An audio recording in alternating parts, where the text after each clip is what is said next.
Hello दोस्तों, नमस्कार, प्रणाम। कैसे हैं आप लोग? उम्मीद करते हैं आप लोग बिल्कुल ज़बरदस्त, झकास और सही होंगे, मजबूत भी होंगे। तो आज एक नया टॉपिक और एक बेसिक टॉपिक और मज़ेदार टॉपिक लेके आया हूँ, जिसका नाम है परसेंटेज चैप्टर, मैथ का टॉपिक। और मैंने बताया था कि मैं पढ़ाऊँगा आरआरबी मैथ का ही, जो कि रेलवे में बार बार क्वेश्चन दोहराया जाता है, बार बार कई बार पूछा जाता है। तो वो क्वेश्चन भी जानना बहुत ज़रूरी है। और ये जो इस क्वेश्चन में जो खासियत है कि टाइप बाय टाइप हर एक टाइप का क्वेश्चन दिया गया है। मैंने पहले भी बुक का इंट्रोडक्शन कराया था, यही बुक से चलेगा। आज भी मैं इसी बुक से करवाऊंगा। आरआरबी मैथ का है और इसमें एडवांस और अर्थमेटिक सब कुछ बिल्कुल सॉल्व है। और देखिए, मेरे पास ये बोर्ड है, तो इस बोर्ड में मैं क्वेश्चन लिख के फिर सॉल्व करूँ तो हो सकता है टाइम का ज़्यादा लैप्स हो। और ये भी हो सकता है कि शायद अभी आप पढ़ रहे हो तो आपके पास शायद वो बुक ना हो। तो इन दोनों के बीच में एक सॉल्यूशन है कि प्ले स्टोर पे आरआरबी मैथ का लेटेस्ट वर्जन ऐप भी अवेलेबल है। अगर आप मेरे माध्यम से ये क्वेश्चन सीख लेते हैं तो ऐप डाउनलोड करके वो क्वेश्चन को आसानी से सॉल्व कर सकते हैं। मैथ में जो टाइप बताया गया, जिस तरह बताया गया, बहुत बड़ा बताया गया, लेकिन मैं उसे छोटा से छोटा करके आप सभी के बीच प्रस्तुत करूंगा। और बिल्कुल चंद सेकंड में, चंद मिनटों में कितना बारीक बारीक सवाल सॉल्व हो जाएगा, आपको पता भी नहीं चलेगा। तो ठीक उसी तरह, और किताब में जो सॉल्यूशन देखिएगा, अब मेरा सॉल्यूशन देखिएगा तो पता है मेरा सॉल्यूशन ऊपर है, किताब का सॉल्यूशन बहुत नीचा है। मतलब कहने का मतलब क्या, इसमें बहुत लंबा है, लेकिन हमें टाइम का मैनेज करके लंबा लेके नहीं जाना है। हमें जल्द से जल्द सॉल्व करके हमें एग्जाम क्लियर करना है, फाइनल सिलेक्शन लेना है।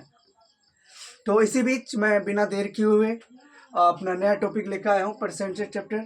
इससे पहले मैं रिक्वेस्ट करना चाहूँगा, मैं बार बार रिक्वेस्ट करता हूँ, और आपका सपोर्ट धीरे धीरे मुझे मिल रहा है। मैं देख रहा हूँ यूट्यूब के माध्यम से मुझे कमेंट भी काफ़ी सारे आते हैं, मुझे सपोर्ट मिल रहा है, लेकिन और मुझे सपोर्ट चाहिए, मुझे और साहस चाहिए।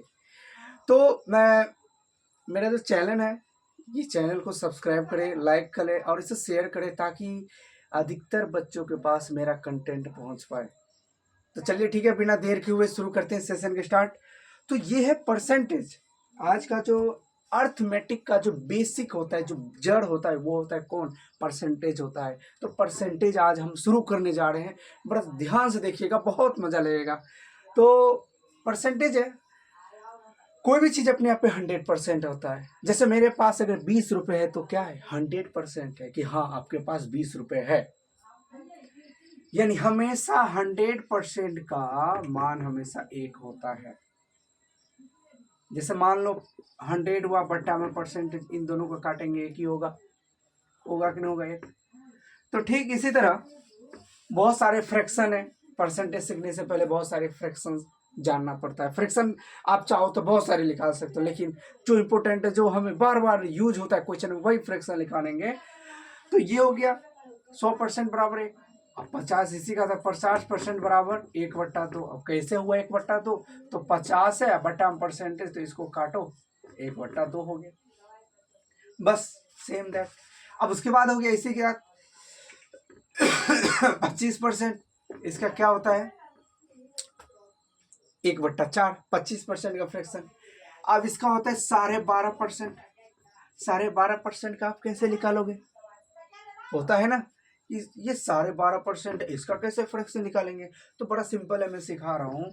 12.5% का फ्रैक्शन होगा 12 दूनी 24, 1 25/2 अगुने 100।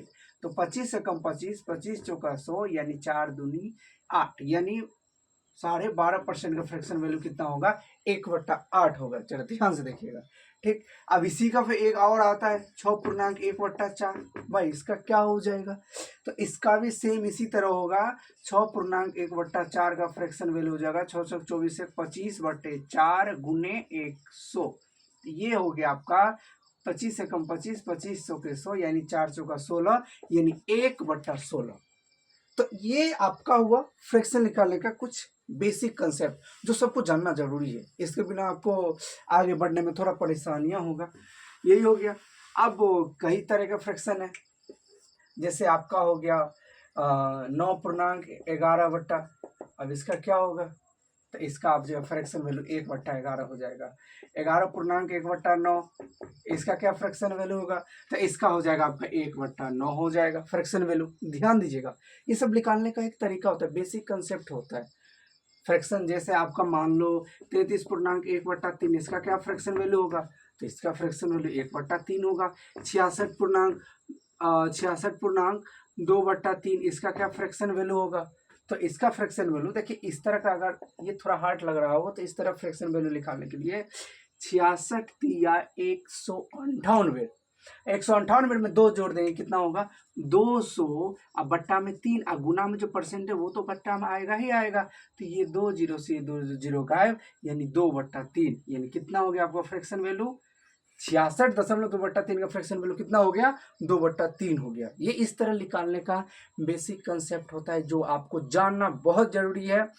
तो चलिए, फ्रैक्शन बहुत सारे हैं, हम बिना समय गंवाए हुए सवालों पर आते हैं। मैं फिर से बता देता हूँ आपको ये सवाल कहाँ मिलेंगे। अगर आपके पास बुक नहीं है, मेरे पास बुक है, तो मैं ये बुक से प्रैक्टिस करके तब आपके बीच बता रहा हूँ, लेकिन आपके पास बुक नहीं है तो इसके सोल्यूशन ये कीजिएगा, आप जो है प्ले स्टोर पे RRB मैथ सर्च करेंगे, RRB मैथ सर्च करेंगे 2024, आपको बेहिचक मिल जाएंगे। उसको आप क्या करेंगे, आप डाउनलोड करके और उसको सेम यही कॉन्सेप्ट, यही सवाल सब आपके बीच अवेलेबल हो जाएगा। तो ये सवाल आप समझ लीजिए, नंबरिंग, और उसके बाद फिर आप क्या करेंगे, डाउनलोड करके फिर उसे सॉल्व करेंगे। तो चलिए शुरू करते हैं। ये फ्रैक्शन वैल्यू समझ गए होंगे किस तरह हमें निकाला, ये हमारा बेसिक कंसेप्ट है परसेंटेज चैप्टर का। आप जरा ध्यान दीजिएगा। तो बिना देर किए हुए चलते हैं सवालों की ओर। सवाल जो है एक कस्बे की जनसंख्या 2,24,375 था, यानी वहां का जनसंख्या 2,24,375 है। ठीक, यदि प्रति वर्ष 4% की दर से बढ़ती है, यानी प्रति वर्ष 4%, 2 वर्ष का बात कह रहा है, तो प्रति वर्ष अगर एक ईयर में 4% बढ़ रहा है, फिर दूसरा ईयर में फिर से 4% बढ़ गया, तो हमें क्या बोल रहा है 2 वर्ष बाद इसकी जनसंख्या क्या होगी। तो देखिए, इसके निकालने का तरीका बहुत सारे हैं, लेकिन मैं एक आसान सा तरीका आपको बताता हूं।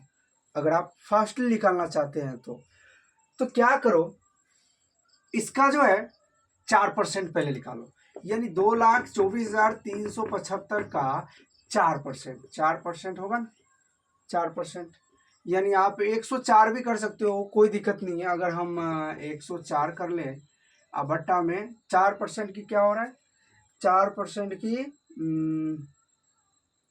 हाँ 4% की दर से बढ़ रहा है, तो बट्टा में 100। अब इसको काट सकते हो आप, चाहे तो 25 से कटेगा, कट जाना चाहिए। देखते हैं, 25 चौका 100, और ये आपका हो जाएगा 25 8 200, 200 हुआ ना, अब बच गया 24। फिर आप आ जाइए 25 8 25 9 25 9 225। अब उसके बाद आपका हो जाएगा 225 हुआ ना, तो 15 3 18, 187। तो 187 हुआ था, अब कितना 25 7 175, अब 125, तो 25 5 देखिए 4 से कट गया, पूरी ये 4 से कट गया। अब इसको काटो, 4 का आधा 2, 104 का आधा कितना हो गया 52। अब ये हो गया आपका 1, ये हो गया 26। तो ये देखिए 89 बट्टा में 26, कैलकुलेशन तो करना ही पड़ेगा थोड़ा, इससे भाग नहीं सकते। लेकिन एक और कॉन्सेप्ट आपको बताता हूँ, 530 जीरो हाथ में 3, 742 45 5 हाथ में 4, 9 6 के 54, 54 4 58 8 हाथ में 5, 8 6 48 48 5 53। उसके बाद 5 दूनी 10 के जीरो हाथ में 1, 7 दूनी 14 15 5 हाथ में 1, 9 दूनी 18 19 के 9 हाथ में 1, 8 दूनी 16 17 0 5 8 5 13 के 3 हाथ में 1, 9 3 12 1 13 3 हाथ में 1, 7 5 12 1 13 3 हाथ में 1 1 1 2। यानी आप एक बात ध्यान रख लो, 23, यानी 23 33 50। यानी एक बात बताओ, आप जो हो इस सब का 4% निकाले तो आपका कितना आया? 23, 33, 50। 23, 33, 50, ये कितना आया? 104% आया। आपका जो है 104%। आप जो ये यानी इसका 104% आया, 23, 33, 50, ठीक ना। आप सेकेंड टर्म क्या कर लो, फिर इसका 4% निकालो। तो इसका अगर 4% निकालेंगे, सवाल में क्या बोला कि 2 वर्ष बाद इसकी जनसंख्या कितनी हो जाएगी। तो इसका अगर 4% निकालेंगे तो आ जाएगा 9, 3, 3, 4। अब इसको इसमें ऐड कर दो, आंसर आ जाएगा, बेहिचक आंसर आ जाएगा। आप देखो 4, 5, 3, 8, 3, 3, 6, 9, 3, 12, 2 हाथ में 1, 3, 1, 4 और 2, यानी 2,42,668 इसका आंसर आ जाएगा। यानी ऑप्शन नंबर डी इसका आंसर होगा। पहला का आप लोग प्ले स्टोर पर डाउनलोड करेंगे तो ऑप्शन नंबर डी होगा। इसका देखिए दूसरा बनाने का तरीका क्या है। दूसरा बनाने का तरीका आपको ये हो सकता है कि एक तरीका से आप बना सकते हो कि इतना, एक कस्बे की जनसंख्या इतना है, यदि प्रति वर्ष 4% की दर से जनसंख्या बढ़ रही है, तो एक बात बताओ, 4% का फ्रैक्शन वैल्यू कितना होगा? 4% का बटन यानी 1/25। तो एक वर्ष में 25 एक बढ़ रहा है यानी 26, फिर 25, फिर 26। अब क्या करो, इसका गुना कर दो 625। अब इसका गुना करोगे तो 6 6 के 36 के 6 हाथ में 3, 6 दूनी 12, 6 दूनी 12, 12, 24, 3 27, 7 हाथ में 2, 2 दूनी 4, 2 6, यानी 676। तो एक बात बताओ, तो आपका आ जाएगा यानी 224,375, इसके बराबर कितना है? ये 625। अब इसको 676 से गुना कर दो, आंसर आ जाएगा। ये जो है ये भी बहुत अच्छा तरीका है, लेकिन इसमें भी काफ़ी ज़्यादा कैलकुलेशन लगता है। 25 से ये नॉर्मली कट जाएगा, कोई दिक्कत नहीं है। ये आप लोग करेंगे, ये थोड़ा मैं आप लोग के ऊपर मेहनत छोड़ता हूँ, तब ना पता चले आप लोग को भी दिमाग कैसे घिसेगा। मैं तो चाहूँ तो तुरंत काट दूंगा, कोई दिक्कत नहीं है, लेकिन आपके माध्यम से भी होना चाहिए।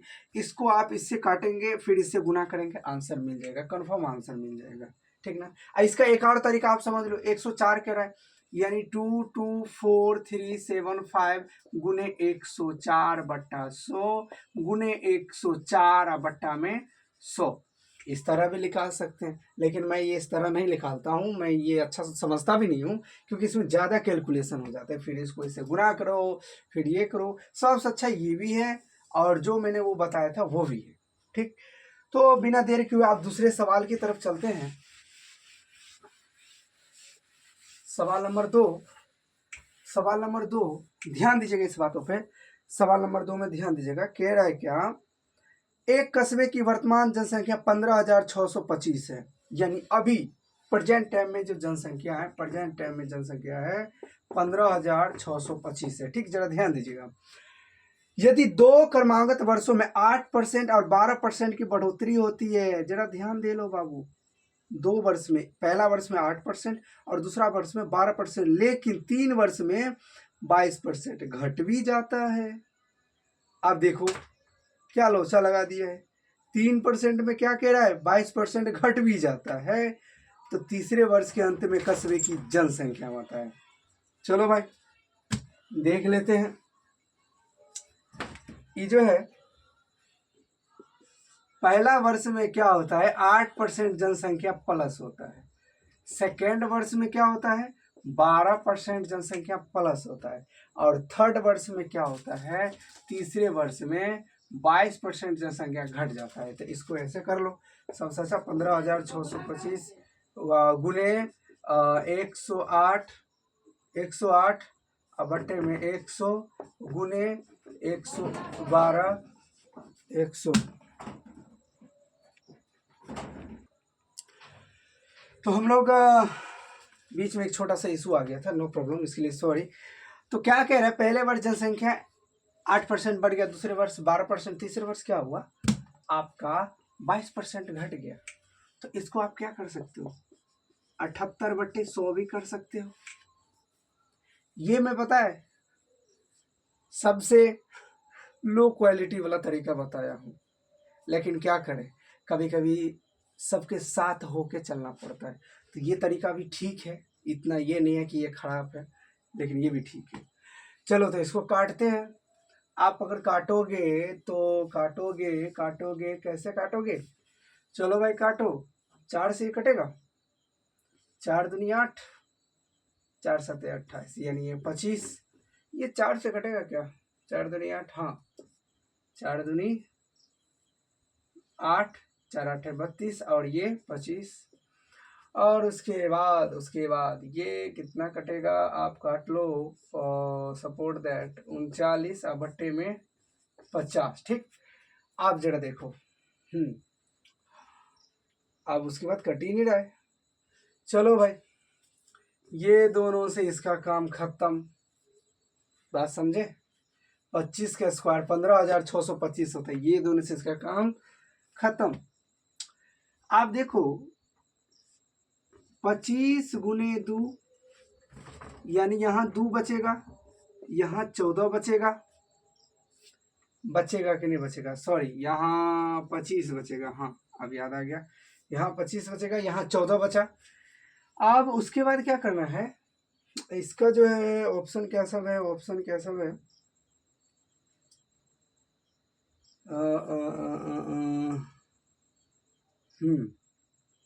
सॉरी, एक मिस्टेक हो गया था। मिस्टेक ये हुआ कि यहाँ जो किए है ना, ये जो 25, ये 25, ये 25 का स्क्वायर होता है 625, अब 25 का क्यू हो जाता है 15,625। तो भाई ये 3 25 का काम तो यही खत्म कर दिया। ये 2 से काटे, ये 14 हो गया। अब इसको इससे गुना कर दो, इसको इससे गुना कर दो, आंसर इज मिल जाएगा। देखो गुना करने का तरीका बता रहा हूँ। 27 और 14 का गुना करेंगे, 4 7 28 का 8 हाथ में 2, 4 दूनी 8, 7 एकम 7, 8 7 15, 2 17 के 7 हाथ में 1, 2 एकम 2 1 3, यानी 378 आया। तो ये इन दोनों गुना करके अब 39 से भी गुना करना पड़ेगा। तो 378 39, 39 से 9 8 72 के 2 हाथ में 7, 7 नमा 63, 7 70 के 0 हाथ में 7, 3 नमा 27, 27 7 कितना हो गया भाई? 34 हो गया। 8 3 24 के 4 हाथ में 2, 7 21 2 23 के 3 हाथ में 2, 3 3 9 2 11, 2 4 7 4 1, यानी 14,742 इसका एक्यूरेट आंसर हो जाएगा। यानी कितना हो जाएगा? 14,742 इसका एक्यूरेट आंसर हो जाएगा। यहाँ ऑप्शन नंबर सी इसका आंसर हो जाएगा। आरआरबी मैथ में नेट लेटेस्ट वर्जन में अब देखिएगा, जो दूसरा क्वेश्चन है उसका आंसर 14,742 हो जाएगा। तो आप लोग, आशा करता हूँ आप लोग समझ रहे होंगे, बेहतरीन ढंग से समझ रहे होंगे, इसमें किसी तरह का संकोच की बात नहीं है। चलो मैं इसे बिठाता हूँ। अब सवाल नंबर 3 की ओर चलते हैं। 3 की ओर चलते हैं। समझना है, कोई धरफड़ी नहीं है, कोई धरफड़ी नहीं है। ये नहीं कि 10 20 बना लिए, पता चले पांचों को नहीं समझे, तो ये बनाने से क्या फायदा है? समझना है, अच्छे तरह समझना है। हम पांचों को सीख के जाएंगे, लेकिन ऐसा सीखेंगे कि दूसरों को भी सिखा सके। चलिए सवाल नंबर 3 की ओर आइए। तीसर की सवाल नंबर तीसरा सवाल कह रहा है, एक गांव की जनसंख्या 10% वार्षिक दर से वृद्धि हो रहा है, तो 2 वर्ष पहले इस गांव की जनसंख्या कितना था? 10,000 था। तो इसकी वर्तमान जनसंख्या बताइए। चलो भाई बहुत आसान है। क्या कह रहा है कि 10%, यानी एक साल में इस गांव की जनसंख्या 10% बढ़ जाता है। देखो कितना शॉर्टकट तरीके से बढ़ेगा। बोल रहा है क्या 2 वर्ष बाद इसकी वर्तमान जनसंख्या कितना होगा? तो एक बात कह रहा है, 2 वर्ष पहले इसकी जनसंख्या कितना था भाई? 10,000 था। 2 वर्ष पहले इसकी जनसंख्या 10,000 था। अब एक बात बताओ, 10% का फ्रैक्शन वैल्यू क्या हम कह सकते हैं? 1/10। तो एक बात बताओ, ये आपका हो गया 10 11, क्योंकि बढ़ रहा है, तो 10 और 1 11, फिर 10 और 1 11, इन दोनों का आप गुना कर लो 100, इन दोनों गुना कर लो 121। अब 100 बराबर क्या? 10,000। अब 100 बराबर 10,000 कैसे हो? क्यों? क्योंकि 2 वर्ष पहले घटना है, ये 2 वर्ष बाद की घटना है। तो 100 बराबर कितना हो गया आपका? 10,000 हो गया। तो ये 2 जीरो से 2 जीरो गया गायब, तो 1 बराबर आया 100, तो इसको 100 से गुना कर देंगे, आपका आ जाएगा 12,000, ये आपका 100, 12,100 इसका आंसर आ जाएगा, यानी एक्यूरेट आंसर ये हो जाएगा। मैंने क्या किया, कह रहा है क्या 2 वर्ष पहले जनसंख्या कितना था, तो भाई 10,000 था, तो मैंने 2 वर्ष पहले के घटना को इससे तुलना करके काट दिया और प्रेजेंट टाइम वाला 2 वर्ष बाद वाले से गुना कर दिया। देखिए कितना सिंपल, कितना छोटा और कितना मजेदार क्वेश्चन के साथ ये आंसर आया। अब सवाल नंबर 4 की ओर चलते हैं। सवाल नंबर 4 में क्या बोल रहा है, ध्यान दीजिएगा। एक शहर की जनसंख्या 20% वार्षिक दर से एक शहर की जनसंख्या 20% जनसंख्या युद्ध के कारण खत्म हो गया। भाई 20% क्या हुआ, युद्ध के कारण खत्म हो गया, और शेष जनसंख्या में 5% जनसंख्या एक महामारी में मारा गया। ठीक, यदि शहर की वर्तमान जनसंख्या 15,200 है तो युद्ध से पूर्व जनसंख्या कितना था। बहुत ही मजेदार क्वेश्चन है, इसको जो किस ढंग से आप बनाना चाहोगे ये पहले बताओ। देख लो जरा, ध्यान देना। शहर का जो है यदि शहर की जनसंख्या वर्तमान जनसंख्या कितना है, 15,200 है। ठीक भाई, बहुत अच्छे। चलो तो देखते हैं। अब मान लो कोई भी गांव पूरा 100% जनसंख्या होगा, क्या हुआ 20% जनसंख्या युद्ध में मारा गया। तो अगर 20% जनसंख्या युद्ध में मारा गया तो 20% का फ्रैक्शन वैल्यू 1/5 होता है। यानी अगर पहले 5 व्यक्ति थे, एक मारा गया तो बचे कितने, 4 व्यक्ति बचे। ये हो गया युद्ध में। फिर क्या बोल रहा है, एक महामारी आया और उसमें क्या हुआ, आपको 5% लोग और मर गए। तो भाई 5% का फ्रैक्शन वैल्यू कितना हो गया, 1/20, यानी पहले थे 20 लोग और मर गए, यानी माइनस हो गए। तो अब बचा 20 में से 1 घटा देंगे तो कितना होगा, 19 होगा कि नहीं होगा। तो एक बात बताओ, इन दोनों गुना करेंगे ये हो जाएगा 119 चौक 76। तो क्या कह रहा है कि अब जरा ध्यान देना कि जो है वर्तमान जनसंख्या जो है 15,200 है, 15,200 है। तो पूछ क्या रहा है, 2 वर्ष पूर्व की जनसंख्या, युद्ध से पहले की जनसंख्या। तो कहीं ना कहीं ये 2 बार में कट रहा है, यानी 1 बराबर 200। पूर्व बोल रहा है तो पूर्व से गुना कर देंगे, यानी 200 से गुना कर देंगे तो 2 पर कितना हो जाएगा, 4 गो जीरो, यानी इसका आंसर कितना हो जाएगा, 20,000 आंसर हो जाएगा। देखिए कितना शॉर्टकट तरीका से बताया गया है। मुझे नहीं लगता इससे कोई शॉर्टकट होगा। देखिए हाँ, प्रैक्टिस आप कर रहे हो तो जल्दी जल्दी बन सकता है, कलम फास्ट चल सकता है, लेकिन सबको लेकिन हमें चलना है ना।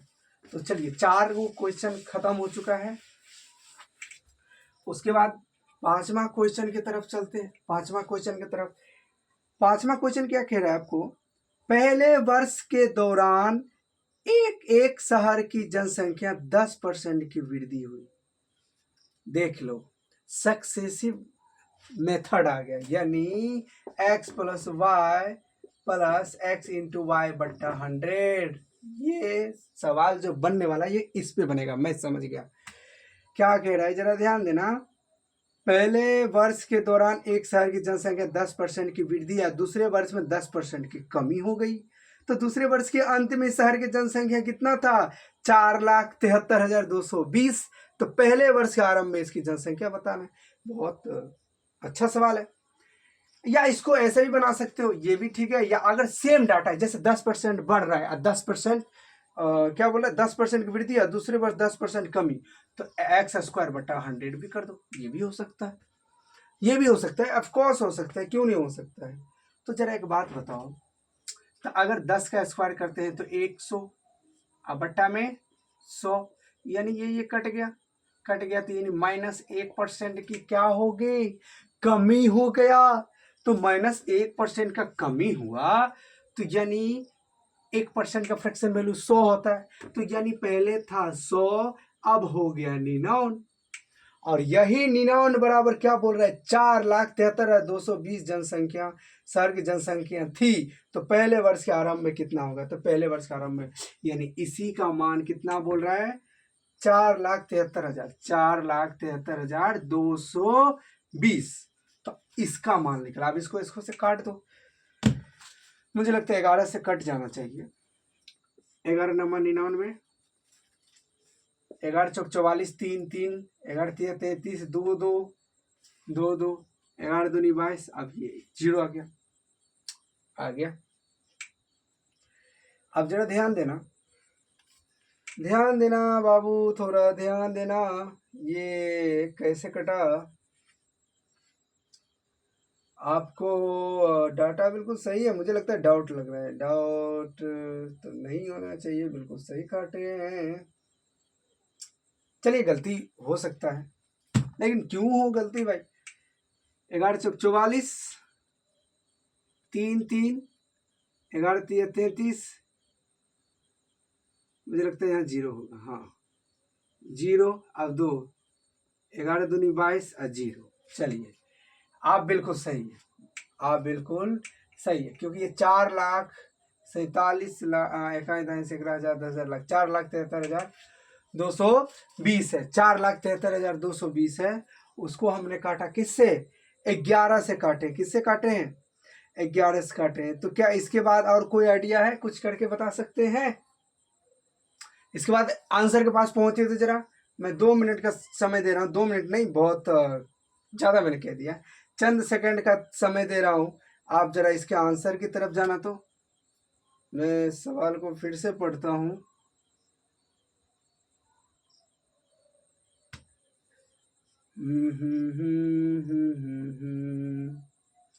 चलिए भाई, सवाल बिल्कुल सही है। अब इसको 9 से काट के देखें, शायद कटता है। 9 चौक 36, 9 चौक 36, 7 0, 9 7 63। और उसके बाद बच गया 7 2 9 8 72, यानी ये आया। यानी एक बराबर आया आपका 47,4780। तो आपको इससे गुना कर दो, बस डबल 0 बैठा दो, आंसर आ गया। यानी 47,80,1 ये हो गया इसका एक्यूरेट आंसर। और इसमें इसमें इसमें बिल्कुल है। यानी ऑप्शन नंबर सी इसका राइट आंसर हो गया। समझ में आ गया?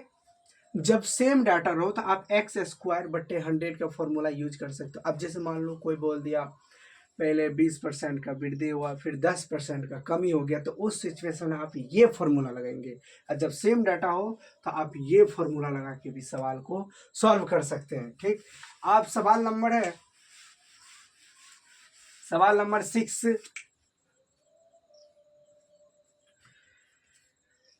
नंबर 6 की ओर चलते हैं। और 6 में क्या बोल रहा है, ध्यान दीजिएगा। किसी परीक्षा में जैक को 45% अंक प्राप्त हुए। ठीक, जैक को कितना परसेंट अंक? 45% अंक प्राप्त हुआ है। किसको? जैक को। अब वो 18 अंकों से फेल हो गया। बेचारा, फेल नहीं करना है तुमको, फेल नहीं करना है, चलो तुमको पास कर दे दिया, यानी +18 दे दिए। चलो ठीक है भाई, फेल क्यों करेंगे? फिर उसके बाद यदि वह 65 अंक प्राप्त करता, यानी 65 अंक प्राप्त करता, 65% अंक प्राप्त करता, तो वो उत्तीर्ण करने के लिए आवश्यक न्यूनतम अंकों से 6 अंक अधिक। तो भाई तुम अधिक का ही जा रहे हो, 6 अंक अधिक प्राप्त करता, तो इसमें इसको माइनस कर देंगे। अब इसको कैलकुलेशन कर लीजिए, कोई दिक्कत नहीं है। अब एक बात बताइए, इसको इधर घटा लीजिए। तो इसको इधर घटा लेंगे, तो 20 - 20% इक्वल टू ये उधर जाएगा, तो -24%, माइनस माइनस खत्म। यानी 20% का मान हो गया 24। तो कहीं ना कहीं हमको 100% मान निकालना। तो 100% निकालने के लिए क्या करेंगे भाई, इसमें 5 से गुना कर देंगे। 100% इधर भी 5 से गुना कर देंगे। 24 × 5 = 120, यानी न्यूनतम अंक कितना होना चाहिए? 120 अंक इसका होना चाहिए। कह रहा है क्या, इस परीक्षा में कोई भी अधिकतम अंक कितने प्राप्त कर सकता है, मैक्सिमम अंक कितने प्राप्त कर सकता है? आपको हो गया 120। चलिए दोस्तों, ये जो है 6 सवाल मैंने आप सभी के बीच कराया, और आगे भी जारी रहेगी। मैथ का कंसेप्ट बिल्कुल बेहतरीन ढंग से आप फिर से मैं बता दे रहा हूँ, रेलवे का जो मैथ है ये हो सकता है आपके पास ना हो, तो इसको क्या करेंगे आप लोग प्ले स्टोर पर जाकर डाउनलोड कर लेंगे। डाउनलोड करके सेम यही सवाल, सेम यही डाटा आपको आराम से देखने को मिल जाएगा। और ऐसा बेसिक कॉन्सेप्ट आपको बाय द वे कहीं कहीं मिलेगा, ना के बराबर मिलेगा। देखो मैंने कितना छोट से बनाया। अब ये नहीं है कि पूरा लंबा चौड़ा बना दो ताकि बच्चों को पता चले टाइम टेकिंग करने में ही डिस्टर्ब हो जाए, तो ऐसा भी नहीं होना चाहिए। तो मैंने इस तरह बताया। आगे नेक्स्ट वीडियो बहुत जल्द अपलोड होने वाला है, यानी मैं 7 से शुरुआत करूंगा और लगभग इस चैप्टर में 243 क्वेश्चन है। कोशिश करूंगा जल्द से जल्द इसे भी खत्म किया जाए। चलिए ठीक है, नमस्कार दोस्तों। बस आप लोग लाइक शेयर करते रहिएगा और जितना अधिक से अधिक हो सके शेयर करते रहिएगा ताकि मुझे भी हौसला मिले। चलिए ठीक, जय हिंद।